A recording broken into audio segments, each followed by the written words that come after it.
Welcome to CHM. It's a pleasure to have you all here this evening. Thank you, in person, I know. We're all commenting on how nice it is to be back in a room with people now and then, so thank you all for coming. This is a terrific opportunity tonight. For those of you I don't know, my name's Dan Lewin. I'm the CEO of the museum. It's been 4.5 years or so that I've been here, so about half that time we've been shrouded, and it's wonderful that we're opened up again. This is a fantastic topic for us at the museum. Over the last several years, we've crafted our mission and purpose, and I'd like to state that. So at CHM, we aim to decode technology, the computing past, the digital present, and the future impact on humanity to shape a better future. And it's particularly important for us to think about a program like we're doing here tonight with a theme where we start to think about the use of computing technology on law enforcement and things in civil society, particularly given the times that we live in.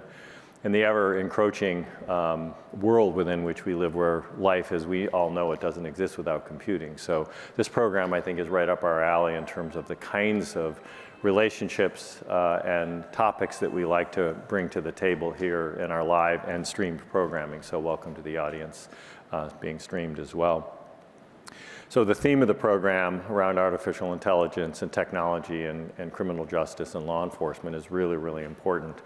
And it's brought to all of us through several partnerships, one in particular with the Kapor Foundation, Mitch and Frida Kapor, who have been very generous sponsors at the museum for a thematic that we have been instantiating and will continue to live and breathe over time, which is a domain that we call IDEA.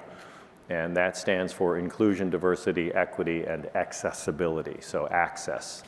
And obviously law enforcement has a lot, there's a whole story in there. And so it's with great pleasure that I also mention our key partner for this program tonight, and that's NOVA and WGBH out of Boston. And without their excellent, I mean, I live and breathe this programming. There's a few that I've grown up with that I just never let go. So I'm always excited when we have an opportunity to partner and work with the NOVA team. So I'm going to introduce Julia Court, who's the co-executive producer, and have her kick off the program. Thank you, Julia. Thank you so much, Daniel. As Daniel said, I'm Julia Court. I'm one of two co-executive producers of NOVA. I'm here with Chris Schmidt, the other one. And we're so excited to be here because our primary mission at NOVA is to engage as many people as possible in scientific ideas. We want to empower people with information and understanding of the science and technology that is affecting all our lives. So it's amazing to partner with the Computer History Museum when our missions are so aligned. I also want to thank the filmmakers who made this film, Lou Smith and Kelly Thompson. We wouldn't be here without them. And the amazing scientists and engineers who appear in the film, two of whom you will meet tonight.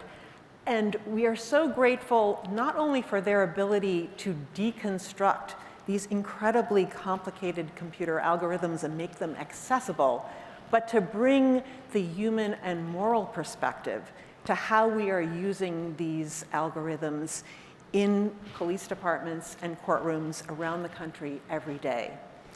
So if you haven't seen the film yet, it is streaming for free still on NOVA's YouTube channel on pbs.org/NOVA and on the PBS Video App, so please check it out if you haven't watched.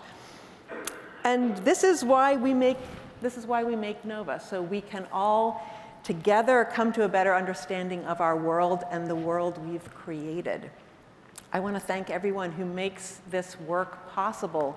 For us, that's PBS, CPB, the George D. Smith Fund for this film, and the Nova Science Trust. And I also want to say a special thank you to all of you who support public media and institutions like KQED and GBH back home in Boston and the Computer History Museum. So now I'd like to turn things over to Marguerite Gong-Hancock, Vice President, Innovation and Programming, and Director of the Exponential Center. And thank you again for joining us. I really hope you enjoyed this conversation tonight. So much, Julia. Well, it's such a pleasure to have Julia and Chris here. We've been collaborating for 4 years, and we are looking forward to what's next. Tonight's program, as we said, is focusing on a very important question, and we have a fantastic set of experts who appeared not only in the film, but will be here tonight for this conversation. Along the way, we'll see several clips of the film Computer v. Crime, and it's going to make you want to watch more. We'll also explore not only how the technology is being used, what might be some promises, but also pitfalls, especially looking at questions about privacy, bias, and other kinds of risks. We invite you to join the conversation. On your chair, you'll see some cards, so you'll have a chance to write a question, and our staff will come along and pick them up. And if you're joining us online, as many of you are from around the country, please use the Q&A function, and we'll be adding those questions to the moderator as well. So we do have one update for the program. Dr. Sophia Noble, who was originally planned to be here with bringing her expertise in internet studies and her professor of gender studies and African American studies, unfortunately had an unexpected conflict, so she will not be with us tonight. But I can guarantee you that there's going to be plenty of conversation from the people that will be here tonight. So continue our tradition. I'll introduce our speakers using 5 numbers. First, Hani Farid, 2,250, the number of students enrolled in his largest class taught. 3, his Kevin Bacon number. 2, his Paul Erdős number. And 1250 cc, the engine size of his beloved Harley Davidson. He's a professor at UC Berkeley and is a member of the Berkeley Artificial Intelligence Lab. His research focuses on digital forensics, misinformation, and human perception. He's a recipient of an Alfred P. Sloan Fellowship and a John Simon Guggenheim Fellowship, and a fellow of the National Academy of Inventors. Please join me in welcoming Dr. Hani Farid. So glad you're here. Next, let me introduce to you Dr. Vivian Meng. So 9.3 million data points analyzed, 7 federal laws broken while hacking her son's diabetes equipment. There's a story behind that. 122 million people's lives outcomes tracked, 12 companies founded, 5 years spent homeless. Please join me in welcoming Dr. Vivian Meng. Great to have you. Who would be a great moderator? We found just the person. It's Rachel Myrow. She is the senior editor at KQED's Silicon Valley News Desk. You can hear her work on NPR, WBUR's Here and Now, and the BBC. She hosted the California Report for over 7 years and received many awards, including the Peabody and Edward R. Murrow Awards. So we look forward to the conversation. So glad you're here, Rachel.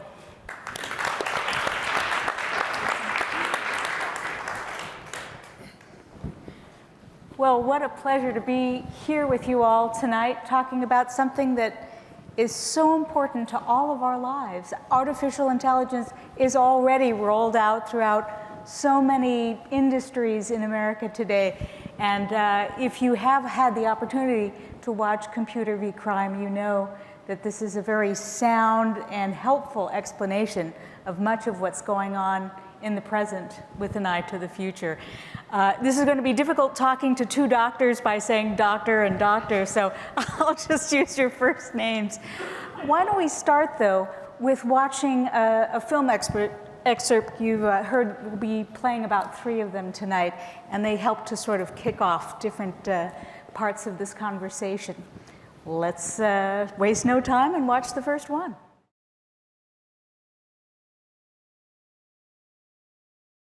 Given that racism is so deeply ingrained in our culture and deeply ingrained in just the historical performance of law enforcement agencies all over this country, do you have any, maybe this is a weird word to use, faith that it is possible to create machine learning software that doesn't, no. Yeah. First of all, I'm glad you didn't say artificial intelligence, and I'm glad you said machine learning. So let's get a few things straight. We tend to use the phrase artificial intelligence, which makes it sound like the computers understand something, and they don't. It is machine learning, and in particular, it's pattern recognition. It is looking for patterns in data, historical data, obviously. And so given not just the historic, but the current inequities in the system, it seems to me naive to think that we can use machine learning algorithms to get ourselves out of this problem. And I think it's even worse in some ways, because yes, you take the human out of the loop, the human can be biased. But as we showed, it doesn't mean you remove bias, but also we hide the bias, right? We hide behind big data, we hide behind machine learning, we hide behind AI, and we think that these algorithms are infallible. You go talk to a judge and you tell the judge, look, there's a defendant before you and this very sophisticated, proprietary, big data, big AI software made a prediction about this person's risk. The judge is going to take that seriously. And that is dangerous because there is nothing behind these algorithms in terms of their sophistication and their accuracy, and as we've shown, are spectacularly biased. Let me just add one last thing to this too, which is that I think it's a fool's errand to take a human being and try to predict whether they're going to commit a crime 2 years down the road. That is a uniquely human question, and to have this idea that you can throw a computer at this and solve this problem, I think is naive. There's also that, that idea that sometimes you warp the results in a scientific inquiry by the very nature of your question. Sure, good. So let's talk about that. So where do the inequities show up in the criminal justice system? And they are door to door. So for example, we use algorithms to predict where to police. How do we do that? Based on historic data. Historically, we've arrested more black people, so we police the black neighborhoods more. Police have their own biases in terms of who they should stop, so they stop people of color more. And then they're more likely to arrest, they're more likely to charge, they're more likely to convict, and they're more likely to get long sentences. And so door to door, from the policing to the arrest to the criminal justice system in the courts, people of color are getting screwed. And that is a dangerous thing. And then we turn around and say, well, the problem is not the system, the problem is that people of color are committing more crimes, but we are simply policing them more. So of course it's going to appear that they're committing more crimes. And again, we're hiding behind, I think, dangerous technology that is normalizing these patterns. And we're talking here about crime, but we are doing the same thing at the major tech companies down the road here who are using AI algorithms to vet resumes to determine who gets an interview. The banks are using these algorithms to determine who gets a loan. Health insurance companies are using these algorithms to determine who gets different types of health care. So we are turning over decision making in civil liberties, financial decisions, employment decisions, health decisions, to algorithms that are trained on historic data that are biased against people of color, LGBTQ, and women. And we've normalized and ingrained that bias. And that is not progress. That is absolutely going in the wrong direction. It's a form of digital redlining. It is absolutely, and we've been doing this for a long time, and we've known we've been doing it, but now we have these algorithms. Now this really is the last thing I'm going to say. No, it's not, absolutely not going to be the last thing I say. The night is young. Yeah. These algorithms also are not particularly explainable.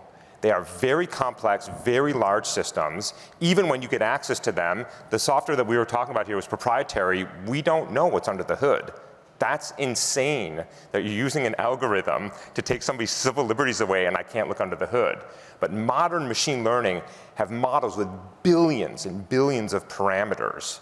And we don't understand how they are operating, but we're letting them make decisions for us. I'm not okay with that.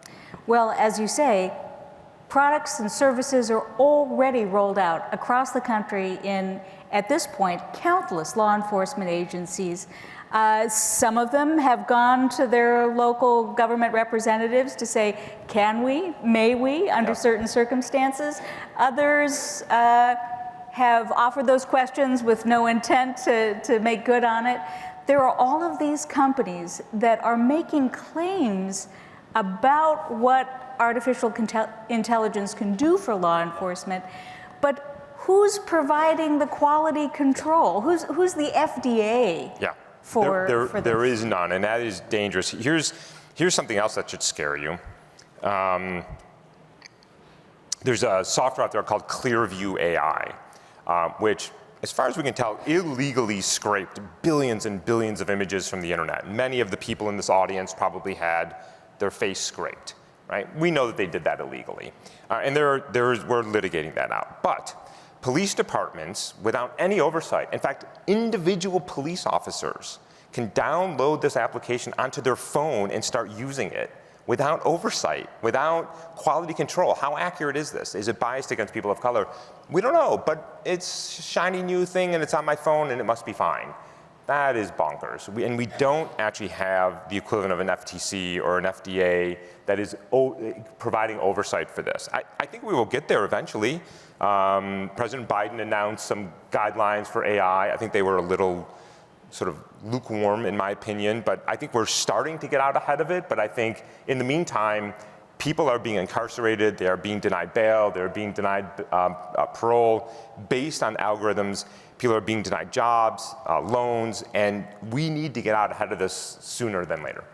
Washington, D.C., a place where political gridlock has become the norm. Sure. Has been normalized, if you will, Yeah. year after year after year. Yeah.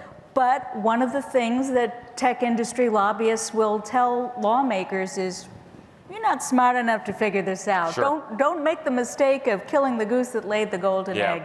Stay away, let us take care of things. We've got the ethics under control. I mean, it's true that our representatives are not smart enough to understand this. I have tenure, so I can say things like this now. It is true, and it's depressing. I mean, you go to Capitol Hill, and I still see senators making jokes about how they don't know how to use email. This isn't funny anymore. But they've got aides. They've got, They do. young ones who have come over. But here's the thing. But the aides are not computer scientists, mathematicians, and engineers. Right? They are smart young people, but they don't understand the core technology. And it does worry me that we have turned over regulation to a highly partisan, heavily lobbied, the single largest industry lobbying Washington, D.C., and Brussels, and Australia, and UK, and the rest of the world is the tech industry. It's not the oil industry, it's not the Wall Street, it is the tech industry, and they are dominating the efforts and the conversations on the Hill. Vivi? I will say, by the way, about those aides, a couple of years ago, I was in D.C. meeting with Senator Warner and Senator Feinstein. And before I met them, I met some of their aides, and they understood that I was there to talk about artificial intelligence. And so I met with their security advisors, military security, because they didn't know what artificial intelligence meant. All they saw was intelligence, so they assumed I was there to talk about some sort of military spying-related material. That is awesome. So that's a pretty big miss. Yeah. By their advisors and aides, like domain specialists that didn't, I mean, it isn't that unusual of a phrase nowadays. And so there's reasons to be concerned. And I'm agreeing with everything you've said. And just for the sake of throwing a couple of things out there, and the starting question that you asked, which is, are these systems better than people? There's a promise there. There's a reason why these completely overblown sales pitches are landing. For the longest time, there has been this ban the box movement, which ties very much into what you were talking about. Because of this differential treatment, particularly of black men, although Samoan men here in the Bay Area. I mean, there are complex, Native Americans have long, complex histories with US law enforcement. But in all of these cases, you have these historical overrepresentation. And because of that, it then makes it harder. One of the reasons why people go back and commit crimes again is because they can't get a decent job. So there's this little box, as I'm sure we all know, and it says, I have been convicted of a felony. And if you check the box, you don't get the job. It's kind of that simple. So, but it turns out that box is not particularly predictive, not for the kinds of jobs that these men are applying for. So why don't we just get rid of it? And so there's been this long history of a movement, and one of the first states that passed such a law was Illinois. And it removed the box.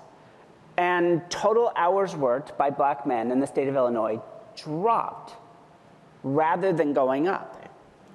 And the reason is because, in a funny, horrible sense, that box was doing the opposite job. It was communicating to recruiters, I haven't been convicted of a crime, because that was their bias default. So here's where I just want to throw out that pitch. So we were able to figure that out using some machine learning, to be able to analyze the decision process and using some thing called a Bayesian modeling to understand why people were making the decisions they were making. And we saw even evidence of the other way around, that people that might have been convicted of a crime but were white were more likely to be assumed not to have. And so the subtle bias in the other direction. So I think this question really genuinely stands. Is the machine making a better judgment, or is the person? And of course, there's another option, which is there some hybrid version of that decision process, an augmented intelligence process, which might do better than either of them. But it's a core question in all of these problems when we look at how, even just in the specific domain, how crime and the nature of policing ripples through people's lives. For example, we worked on a project with a group at UC Berkeley sending messages. Like, no juvenile should ever be incarcerated. It is the single biggest reason that their lives then become enmeshed in the criminal justice system. If you don't send them to juvie hall, then they have a completely different life trajectory. And so we built this system that would mine through all this data, and this was not my idea, but it was the one implemented by the students behind it, would send text messages to their family to remind them to show up, because the main reason they actually get remanded is they failed to show up for their court case. So what I am getting at is, in this incredibly serious context of computers versus crime, I do believe that there's a role for systems if we truly understand what the problem is. And we don't just throw a 1 billion parameter model and think, my magic wand will make this go away. But we think, what is the core problem? What do I understand about it? Where could you intervene and make a difference? And then maybe there is a role for something like machine learning, or maybe even something a lot simpler, to be able to scale that intervention and reach more people. Now, I know you've got something you want to say, Hani, but let's watch another clip and keep this conversation going.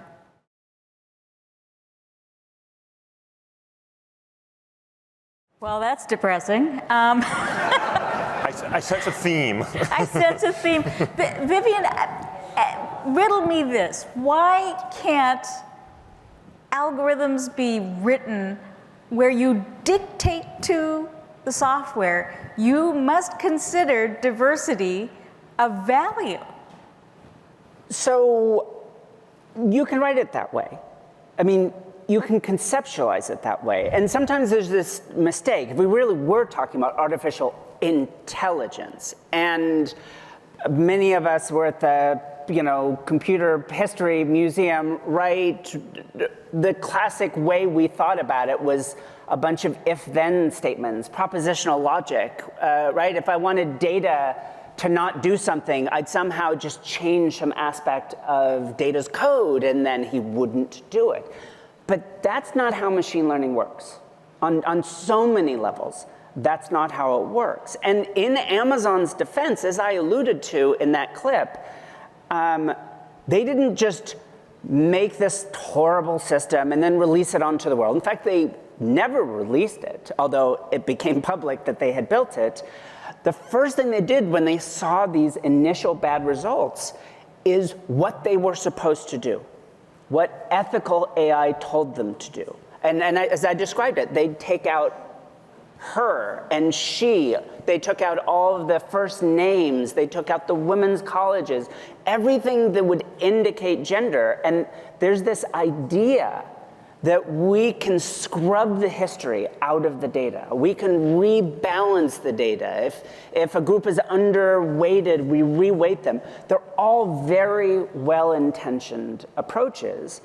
What Amazon showed, though, for the scale of the data they were working with and the size of the models they were working with, is it didn't change anything.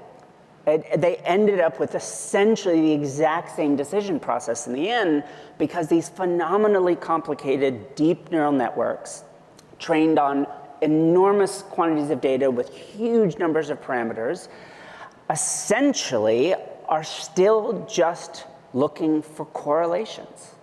They're still just doing data mining for correlations, and it doesn't know what causes someone to be good at their job. By the way, there's great scientific research on what causes someone to be great at their job. You could actually build models that leverage that knowledge, but that's not what they did. All they did was they said, you know what I bet a good question to ask is, did you get a job promotion your first year at Amazon? And no one thought, is that the right question to ask?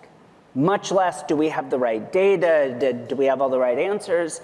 So we have this recurring problem of not recognizing that probably the starting failing point for a lot of this work is, are we even asking the right question? Do we understand the problem we think we're solving? I will say, for example, the guy who founded Clearview AI has no background in any of this stuff. Not in crime, not in machine learning, not in face recognition, none of it. He's a serial entrepreneur with a pretty sketchy personal history himself that stumbled on what seemed like a great way to make some money. And, you know, that's a recipe for disaster. But you're also talking about people who, you know, presumably weren't sketchy, wanted to do good. Team at Amazon was great. Yeah. They were great at what they were trying to build and what they were trying to design. And it's going to feel like I'm really coming down hard on academia, but I want to share the love here. You know, the young, almost exclusively men that were working on that project had spent their entire careers. You know, they showed up as first-year grad students in a lab, and their PI said, there's this competition every year where we try and recognize as many dog breeds in this giant set of pictures as we possibly can. Way more than any human can at this point. By the way, AI is great at recognizing dog breeds now. I mean, There's some good news. Yes. Cat fancier, dog fancier. We've got some hyper-attentive AI out there. But so now you're going to spend probably 5 to 7 years learning. I've given you the question, what are the dog breeds? I've given you all the right answers. ImageNet and all these other giant databases, largely fully labeled up. And all we're going to do is tweak and tweak and tweak this architecture, this model that we want to build, until we can get a 1/4 percentage point increase in the accuracy of our labeling system, and we can beat the team from Cal or Dartmouth or Stanford or wherever it is. And then you get hired by Amazon. And they say, here's the perfect data set. Here's the question, did you get a promotion your first year? And here's all the right answers. Exactly what you were trained how to do. You were never trained to say, is that the right question to ask? Now, let me say, these are smart guys. If you think a 6-week ethics seminar is going to change this, like it's a super easy thing to do, you are mistaken. But nonetheless, if you've given them no training and no background, their entire life is how to maximize the input-output function of this unknowable black box, that's all they're going to do. They have learned how to build the world's most sophisticated hammers. Mm-hmm. And then we gave them a job building houses, not hammers. And unsurprisingly, they don't know how to do it. Hannah, you've probably seen there's been a spate of news articles recently positing the horrible thought that there are scientists out there who don't know what's in the black box, who couldn't tell you. It's gotten too complicated even for them. Yeah. Is that just the press catastrophizing, or are we really in over our heads altogether? I think we are in a little bit over our heads, not just because of AI and ML. I think the tech sector, we were talking before here, that something, I don't know when it was exactly, but something in the last 20 years went off the rails. This isn't the internet I was promised. I wasn't, Elon Musk owns Twitter. I mean, this can't be good for anybody. So I don't think it's just AI. I think it's, thank you. I think it's easy to point to AI, but I do think that we are repeating the mistakes of the past. I understand over the last 20 years, we were all very excited about these shiny new things in our pocket, and we stuck them in there and started asking questions way too late. But at least we can learn from history. At least we can learn from the mistakes. I think often, first of all, I think Vivian is absolutely right. And this is a failure on our part as academics. We teach computer scientists, but we don't teach them how to think. We don't force them. Well, so I was at Dartmouth before here. At least there we force them to take a philosophy class. Here you don't, and I think that's a problem, or a history class, or an ethics course. We make them take entrepreneurship classes. They take entrepreneurship. That's Stanford. But so I do think there's a failing at the education level. I think this is also a very distinct place where you see what the lack of diversity in our computer science majors leads to, which is that it's a bunch of people who think exactly the same way, and they're not hearing diverse viewpoints. They're not hearing what the concerns are of people of color and people from underrepresented groups. I am concerned two things. One is, back to your question now, is we are developing technologies that we don't understand, and there's a big push now called explainable AI. This is not the first time we've had this phrase. I don't think people are going to really understand these things in any meaningful way. And even if you did understand the algorithms, I don't think, as Vivian was saying, you can really understand the data. You have massive, massive data sets with billions and billions of data points. So not only do you have to understand the underlying algorithms, you have to understand this, where's this data set coming from? Where are the bugs in the data set? The data sets are riddled with mistakes. I think things have gotten way too big, and scale has been a problem. I mean, look at Facebook. Why is Facebook such a train wreck? 3 billion users, and all they did was move fast and break things. Yeah, they absolutely did. So I think scale is not our friend here. And I think often in our field there is this techno-utopianism that we think that you have a problem, here's a solution. And the solution is technology. And I think that's sort of it's your hammer analogy, and I think it's the right one, is we're not actually asking what are the problems. We are teaching students with tools. I think Vivian got this exactly right. And they're going out and applying those tools without thinking. And I think we need to do better than that. You sprinkle more processors on the problem and it will go away. Exponential increase in processors and it will go away. And it is, this is a serious issue, and I totally agree. It's not just about machine learning. It's almost like we're running up against quantum mechanics and relativity, but in the world of digital connection, where we've scaled things to such a degree, we're finding that there's a whole other realm that's emerged now. I'm writing a book chapter right now inspired by a paper whose title is something close to slowing of progress in canonical science.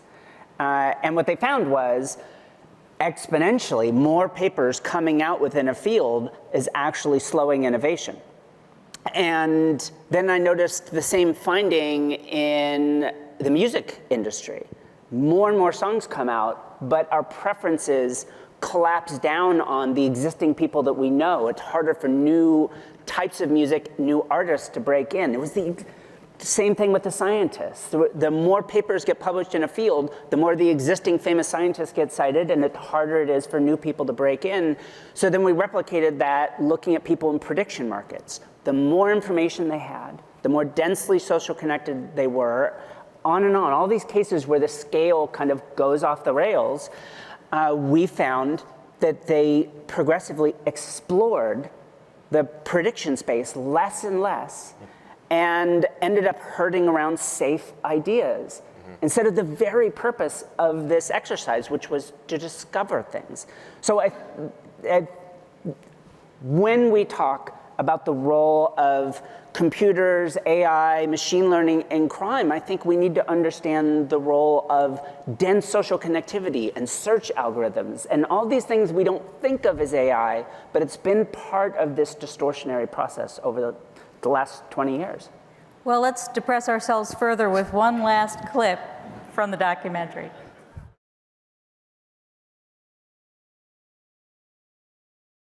But I know enough middle class and wealthy teenagers, and for that matter adults, who take illegal drugs to know, right, exactly what the documentary is telling us, right? It's pretty clear, even as somebody who's, you know, not that well steeped in policing, not that well steeped in artificial intelligence. How is it that all of these law enforcement agencies and all of these politicians who have had a few years now with these software programs, how is it that they have not come to some of these same conclusions? Yeah. I mean, there's a couple of interpretations. One is they don't want a different conclusion. But the other, and I think it's interesting here as I think about this, is that I think it's the same problem that you were talking about earlier, is that they have the wrong objective function. What Vivian was talking about earlier is you tell a machine to optimize something, and it's going to do it, and it doesn't care about anything else. So let me give you an example. Let's say a year from now, the computers have taken over, and the overlords are here, and they control us. And you tell them, eliminate crime, and they'll be like, all right, and it just kills all the human beings. That solves the problem. There is no more crime. It's fantastic. Objective function solved. So when you give an objective function to a computer, it's going to optimize that, and it may find a path that you don't find palatable. Well, humans are the same way. And if the objective function is arrest, arrest, arrest, then that's what they're going to do, right? This is a statistics game, right? How many people have you arrested? How many people have you incarcerated? And by the way, let me just say, we've privatized prisons in this country. And so now we have to feed this privatized system in order to keep the economy of these systems going. That's a really nasty objective function. And so are the police incentivized to get it right? I don't know. I mean, I think this is sort of part of the problem, is that we're optimizing for the wrong thing. And of course, the whole thing has gotten politicized, right? You're on the left, you're weak on crime. You're on the right, you're strong on crime. And so in all of this is this highly, highly politicized things. And look, I will be the first person to say, the safety of our citizens is incredibly important. And I'm not anti-police, and I think the police have a hard job to do. And I think that we have to take our safety, our individual safety, the safety of our kids, seriously, but locking up a bunch of people for doing drugs is not the answer to this problem. I agree, clap for that one.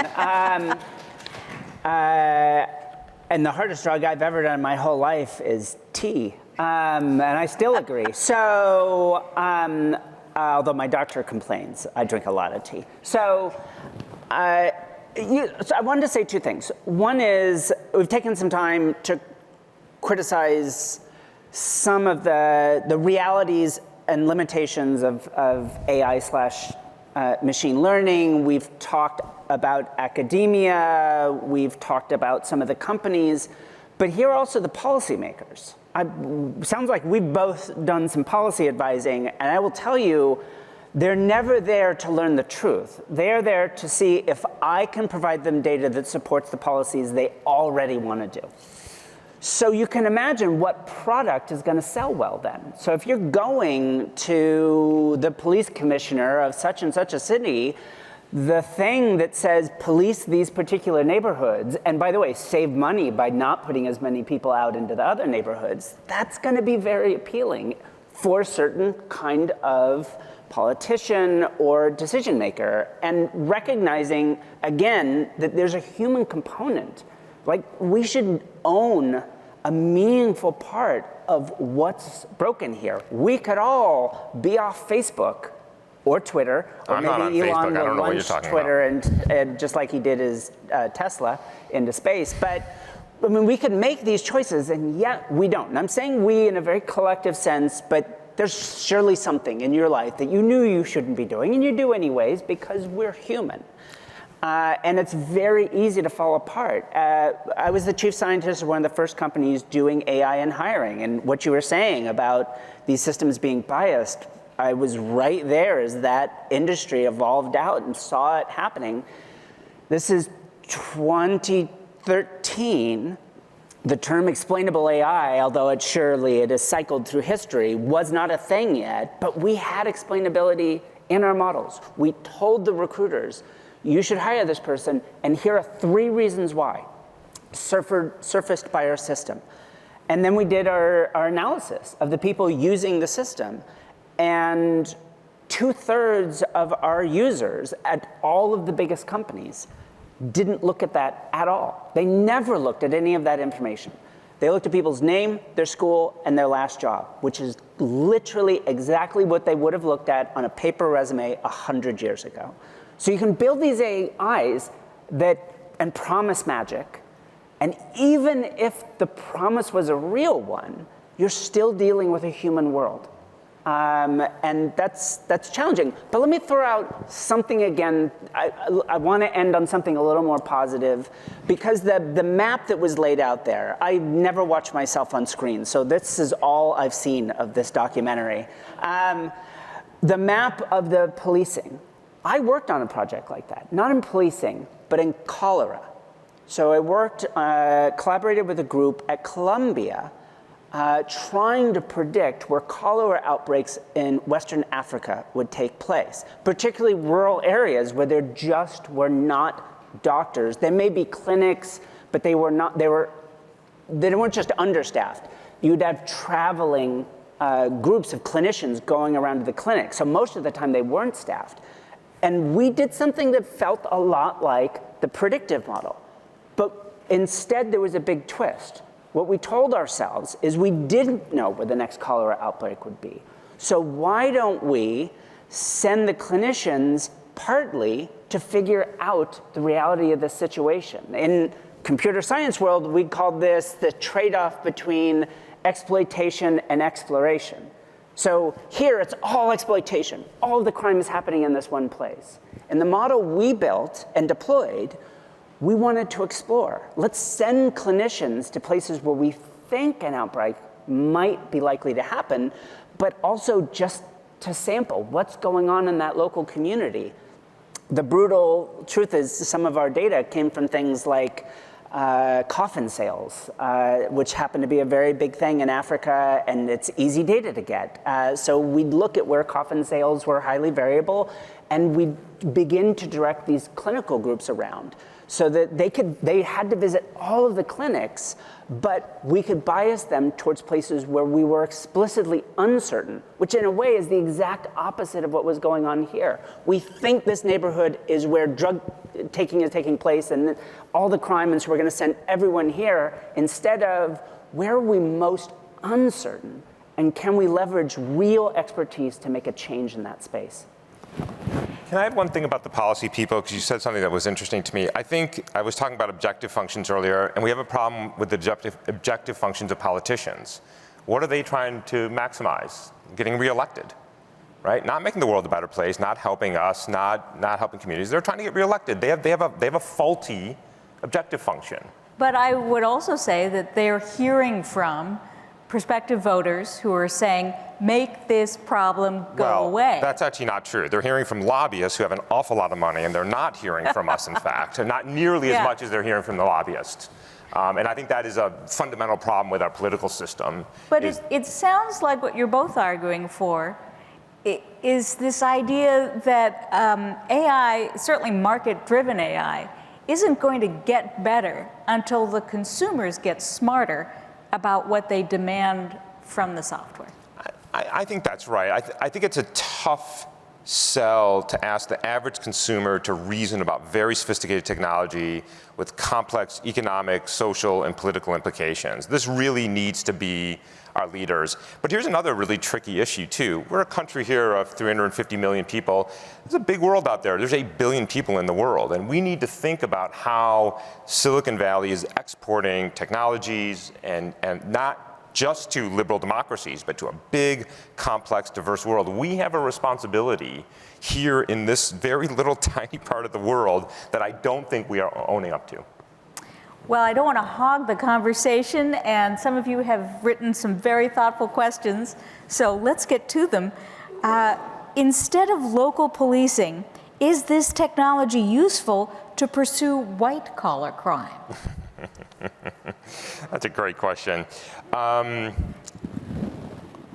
This is a really good question because I don't know. We have a lot of historical data of locking up poor people and black people for drugs, and so that's what we train the algorithms on. I don't think we've arrested that many white-collar criminals, so I'd be surprised if we have that kind of data.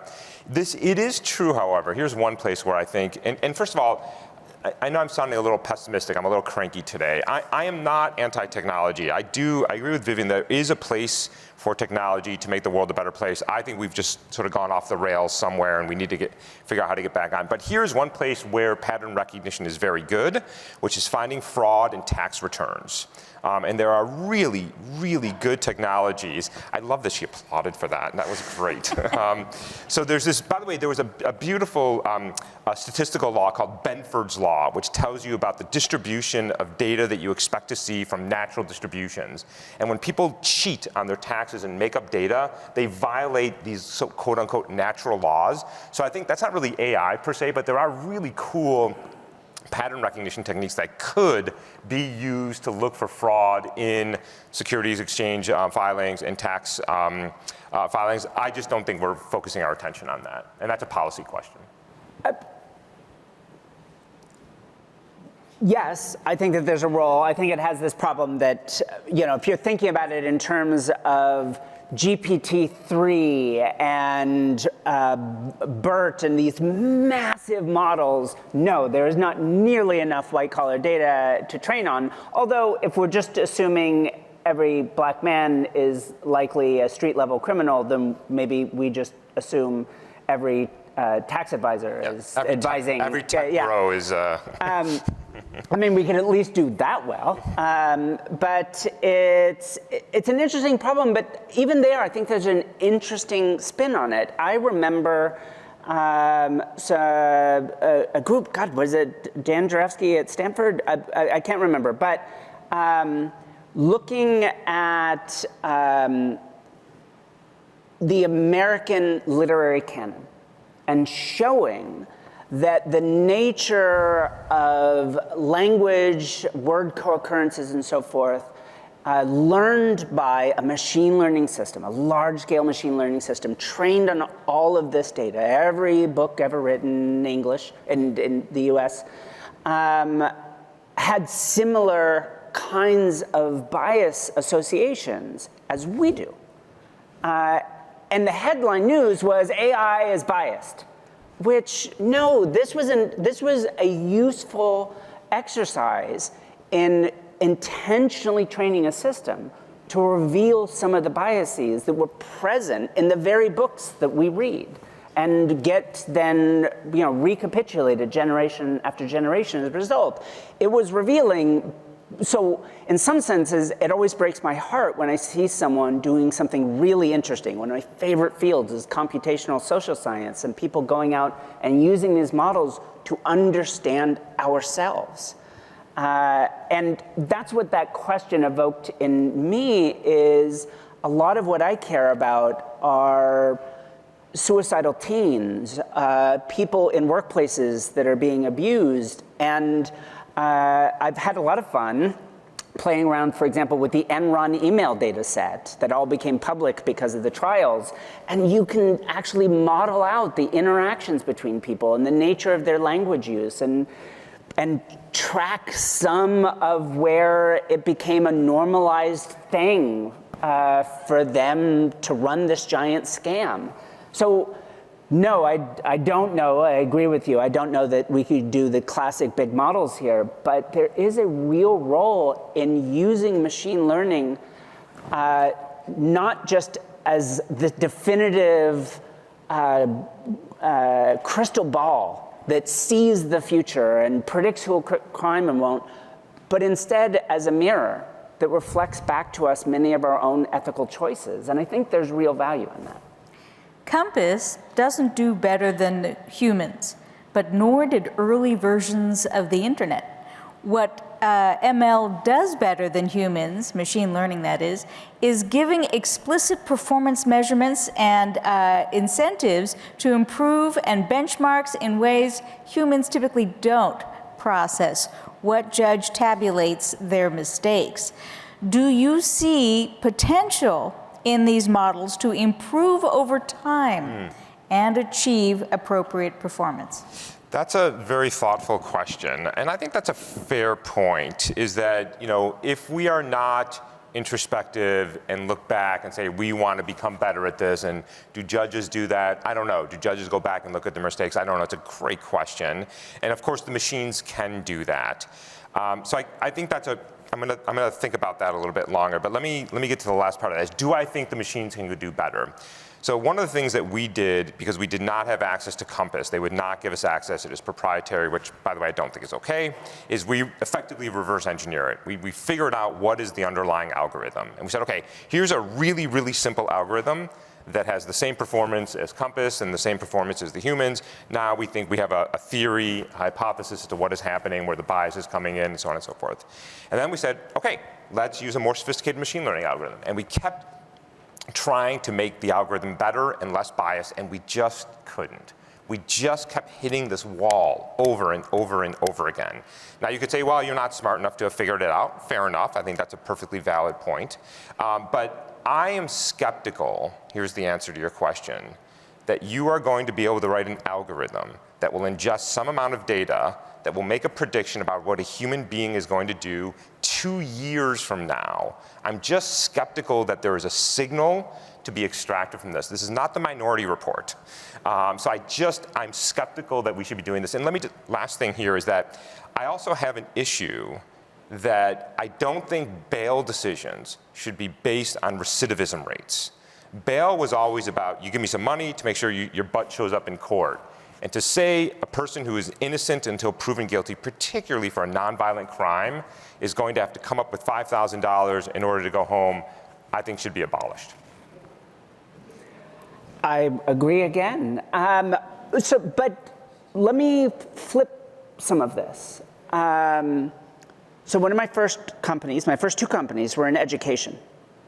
And one of the first things we looked at and published some papers on was you showed we could just listen to students chat with each other online and predict their grades in the class. Now I want to be super clear. I had zero interest in building an automated grading system. But obviously you can see the parallels here with what we're talking about. And what I was actually interested in is if I could tell you that these 3 students were going to fail your class, couldn't I also tell you something that might make it not come true? In fact, I don't know whether these 3, all I know is, given the existing data, that there is a serious threat, a probability that these students will really struggle here. But for students like this, here are interventions that were successful in the past. It's something along the lines of the juvenile court intervention that I was talking about also. Rather than thinking, how do we lock up the right people, how can we make certain that people don't need to be locked up? Now, again, there's some challenges in this sort of work. And in fact, it turns out even telling a teacher, you tell a teacher that these 3 students are going to fail your class, but you might as well just be like a Peanuts parent after that. Womp, womp, womp, womp. They don't hear anything after that. That student's going to fail the class, so done with that student. You tell the parent that, same thing, because the oracle has predicted it will come to pass, and everybody stops. They either believe it and stop, or they don't believe it at all, and you can't help. So instead, we just stopped on all of it, and we built a system that made recommendations for every student in the class. Some of them are going to win a Nobel Prize someday. Some of them are going to struggle on the most basic concepts. What is something that would help every student in this class without making any statement? And you know, the number one feedback we got from parents was, tell me how my child is doing compared to all the other kids. And we had to say, I'm sorry, if you have to know that, then you might as well just drop out of the program, because we won't tell you, because it's a cursed crystal ball. It turns out It's like a thermos, you know, it keeps the hot stuff hot and the cold stuff cold. How does it know? Here, it's this cursed crystal ball because people give up on the students that are struggling, but interestingly, you make a positive prediction and they also do worse. It turns out it makes them more fragile. It makes them more, if we want to use some famous local language, it makes them less growth mindset and more fixed Overconfident, perhaps. well, a lot of problems. In building these kinds of systems, I again just want to throw out that one could approach it from how could we make a difference in education? And maybe eventually along the way, find a place where an algorithm could play a role. How could we make a difference in criminal justice? And maybe find a place. But we start with, how can my magic wand fix the world? And you go searching for solutions with your incredibly sophisticated hammer, and you start hitting people in the head with it and don't get much of anywhere. Can I come back to the first part of the question? Because you said something that made me think about it, which is, you were asking, well, humans may not try to get better. And I can't speak to judges, but as a teacher, I can tell you at the end of every semester, I get teaching reviews. And I don't think teaching reviews are perfect, but I take those seriously. And I do look at that, and I do try to get better. So I think we as humans have the capability to take feedback. We have to be honest about that and critical feedback and try to get better. So I think that can be baked into the system. And I think some of that is incentive-based. You don't get a bonus one year, you get a bonus another year. Okay, now you have an incentive. So I think there's a way of doing that. I think it was just a really good question. But I would argue it's only if a company is being measured. Sure, with the right metrics. I agree with that. That's a fair point. Yeah. From Zoom, in an ideal world, what do you all think would be the absolute best use of AI in the criminal justice system? I should have thought of this question. I think this one's for you first. Oh, that's generous. I need to take a sip of water. You can't pass. Well, I mean, my first thing I go to is, are there just any physical systems involved? So it's one of the nice things about AI, one of the areas that it's been robust, great papers published, is just modeling physical systems. The cosmos seems so incredibly complicated, but compared to us, it's a lot more predictable, even when it's literally chaotic. So there's been great work building these systems that can predict, chaotic motions of heavenly bodies, which, existing math had incredible challenges in achieving. So, and that includes, predicting outputs of complex supply chains and factory lines and so forth. I'm trying to think of where is the criminal justice equivalent of that non-human physical system. And which guns are likely to malfunction? But I'm not big on the guns in the first place. Okay. Take it. Okay, I got one. So the work that we talked about here, and you'll see her if you watch the full episode, and you should, because it's very well done. This is the work of Julia Dressel, who's an undergraduate when I was at Dartmouth before moving here to Berkeley. It was her undergraduate thesis. And when she graduated, her second job was working with a not-for-profit, working on criminal justice reform, and in particular, how to bring technology and big data into these conversations. And it wasn't AI per se, and I think AI is too broad of a term, and one of the things I really liked that they were working on was thinking about how to reduce recidivism rates. Not predict it, I think that's a fool's errand, but to look at what is happening in these people's lives, what works when they're incarcerated, what works on the halfway point out, what works in terms of family, in terms of employment, in terms of education, and starting to bring real data-driven, you were talking about this earlier, to break people out of this system. And I thought that was a really lovely application because it felt positive to me, not punitive. And I thought that was a nice application where even the worst case situation here is if you get it wrong is it's status quo. The best case is we start breaking some cycles. Do no harm. Do no harm.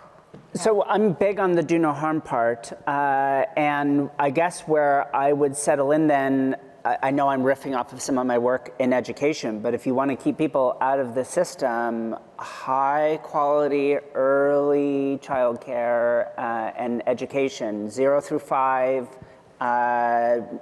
Jane Heckman work and Raj Chetty and others. These are economists, not machine learning people, but their research has hugely influenced my work. I've worked on a number of projects where, okay, is there some role for ML in trying to leverage these sorts of insights and discoveries, reducing stress in the household, improving cultural enrichment, and decreasing social isolation? Like, all of these things have terrible long-term consequences on these kids' development, and almost certainly increase crime later in their lives. In fact, there's this, I mentioned James Heckman's work, is this famous, sometimes called the Jamaica study, looking at these kids that get early socio-emotional development interventions when they were little kids, high-risk kids in Kingston, Jamaica, and compared to families that got another kind of intervention 20 years later. They earn 20% more, they had lower cortisol levels, so their health outcomes will be better into the future, but they had also considerably lower incarceration rates. So start early, do something that makes that early life change in someone, and you change the trajectory of this whole thing. I give someone a job, and it gives them a different option, particularly if that's something that starts early in their life. So AI for education, I guess, is what I'm plugging. This may be a bit of a doozy for the last question, or maybe we're just kind of out of time, but I do want to ask it. This is from Jeff. Vivian used the term ethical AI, implying that ethical is an absolute. Who decides what ethical means? Great question. So I use this line a lot. So give me a moment to share a story. I'm not going to share the story as I did for some of you earlier about diabetes in my son. But I'm going to share, so I got to build an AI to treat my son's diabetes. But there's a first part to that story. It's the part that went from about June until his eventual diagnosis in November, where I was on Google every night, Googling about bedwetting. And I got information about urinary tract infections. I got information about special alarms you could buy and training blankets and special underwear and all this sort of stuff. Surely, in all of those search returns, there was something about type 1 diabetes. But I don't remember ever having read that. Maybe I blocked it out of my head. Here I'm going to say something very provocative. Google knew my son had diabetes. Now, that's an absurd statement. Clearly Google didn't, no individual at Google did, but I've done a lot of collaborative research with groups at Google over the years. And I know for a fact that they had a team that was analyzing search results associated with disease outcomes, including type 1 diabetes. What I'm getting at is, in theory, they could have said something. And if you asked Facebook, also Google, others on stage, why don't you do this? The response is, who are we to tell some parent something about? Who are we to make this decision? And my feeling has always been, without trying to define ethics, that that is also an ethical choice. You don't get to say moo and just turn up the table and say we're not playing. This idea that either yes or no are the only options we have. Either AI gets to make all of these decisions unregulated and it guides our lives, or we have no AI at all, is to me just absurd. My family could have been helped. I don't hold anything against Google or the researchers who worked on this project that they didn't, but they could have. And it is exactly the phenomenal complexity of that question that prevented them from getting involved, and their legal liability and everything. What disappoints me most about that experience isn't that they chose to not provide anything, to run the algorithms at all. It is that again and again, we have decided to have so little belief in ourselves that we're unwilling to engage with these questions, which I will fully acknowledge are phenomenally complicated. But at the two extremes, more people end up getting harmed than if we had been able to find somewhere, maybe very close to the no side, but still somewhere where, gosh, this mother is searching about bedwetting 3 times a night for 5 months in a row.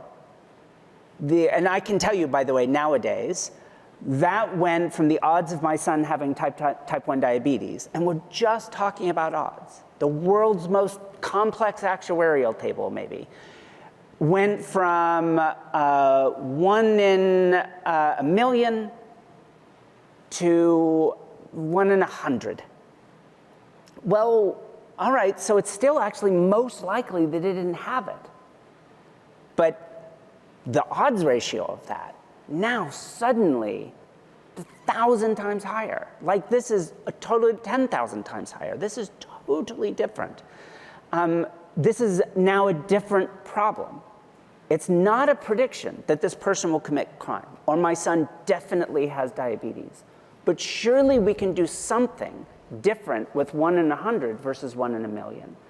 And it is our inability to say, yeah, ethics is a complicated question, but let's tackle it anyways, that has left us kind of where we are, with either easy answers or fierce Skynet. It's a great question. I don't know the answer to it, but here's the only thought I have on this, which is often the phrase ethical AI concedes the point. It says, we are going to do this. How do you do it ethically? And I don't think that's what ethical AI should be. I think we should sometimes ask, should we do this at all? That's also an ethical question. That's all I have to say about that. Well, with that, we've come to the point in the evening where we ask each of you to give the audience one word of advice and explain why you've chosen that word. Who wants to go first? Hers is better than mine, so I'll go first so you get hers at the end. Okay. I know that I've been a bit of a pessimist about technology, and I'm not anti-technology or anti-science or anti-engineering. My one word is math. I think math is a superpower. It really is. There's not that many young people here, and I know math is not always taught very well, but I swear to God, it's a superpower. You can do anything with this. And it's not just a powerful tool for what you do in your career. It's a powerful way to think. It's disciplined, critical, crisp thinking about statistics and math and how to reason about the world. It is, I swear to God, a superpower. And the more math you know, the more powerful you are. I think parents would agree. I will say, I get asked by a lot of people what they should major in, and well, don't major in math. but actually, what I'm saying is pick something deep in math, yes, even if you struggle with it, and take it as far as you can. You want to be a journalist? Great, but maybe you'll see the world differently than all the other journalists when you understand what a Bliot-Panov function is, or you know what the actual definition of orthogonal is, and understand that it's different than independent. All right, so here's mine. And I had a number on my screen, 9.7 trillion. And that's related to this. I've had the chance to, I was just someone asked me to work out how many data points I'd analyze for a particular project I worked on. It seems very big, but it's easy to get to big numbers when you have lots of data points across lots and lots of people. This is all about purpose and a paradox that we found. This paradox that people that are willing to make sacrifices are happier. People that are willing to make sacrifices have more friends. They live longer. They earn more money. And I love this paradox. And if I were to summarize it, what 9.7 trillion data points told me in a punchline, it is that if you want an amazing life, you have to give it to someone else. Beautiful. Well, I think we have some closing remarks from Daniel to come, but I do want to urge all of you to thank our guests tonight. This has just been an amazing conversation. And I'm going to return the favor. Rachel, thank you. Hani, Vivian, this is a terrific conversation. A couple of observations that strike me. I find this absolutely fascinating. First is there's this saying that's existed as long as the computer industry has existed, which is garbage in, garbage out. And I was also reflecting on Hani's background at Dartmouth, going back 66 years for the first collection of very deep thinkers considering the notion of artificial intelligence. And if you look that up and use your favorite search engine and go take a peek if you're unaware of this gathering that occurred in the summer of 1956, brilliant people. John McCarthy was sort of the organizer, and there were a number of other amazingly brilliant people who were present over the course of that time. And that was a moment in time when the phrase was apparently coined about our artificial intelligence. And I was wondering, in listening to this conversation and this notion of garbage in and garbage out, if they were aware of the sources of data and the models by which the data was collected, you know, and the human condition that framed those collection processes, either the business models of some of the newer companies in the last 20 years or so, to Hani's point, but also just the way in which we as a society have collected data and the way we have to think about it. And I guess my last comment was this notion about, some people remember Sun Microsystems, especially if you grew up here in Silicon Valley, and the company that was the dot in the dot-com, if you will, in that moment in time. And they've been absorbed into the broader ecosystem of the tech sector. But one of the founders there is a particularly bright individual, in my opinion, is a guy named Bill Joy, who wrote an article in about 2001 in Wired magazine. And the essence and title of the article was, "Just Because We Can, the question is, should we?" And I think the reflection that you all brought to this conversation tonight on several of those fronts, you know, were really, really important for all of us to be thinking about. Because when you think about data, which then bubbles up to information, which then becomes a knowledge base, it's not particularly useful unless you look at it and act wisely. And that always gets back to the human condition, and I think you all brought that to the table quite nicely tonight. So thank you for that. Let me thank the Kapor Center again for their help and work and allowing us to put on programs like this, our partners at NOVA as well. And I'm going to encourage all of you, and I'll ask it's up on the screen, as our goal as a learning institution is to find out what you've taken away. I'll ask and encourage all of you to take a little clip of that QR code and take the time to fill out a little survey for us so that we can gain some understanding of the implications and impact of programs like this on your lives. Because our goal, obviously, given the promise and the perils, is our goal is to figure out how to help shape a better future, which I think you've guided us through a number of interesting thoughts on that front tonight. So thank you all so much, and thank you all for coming. Okay, great.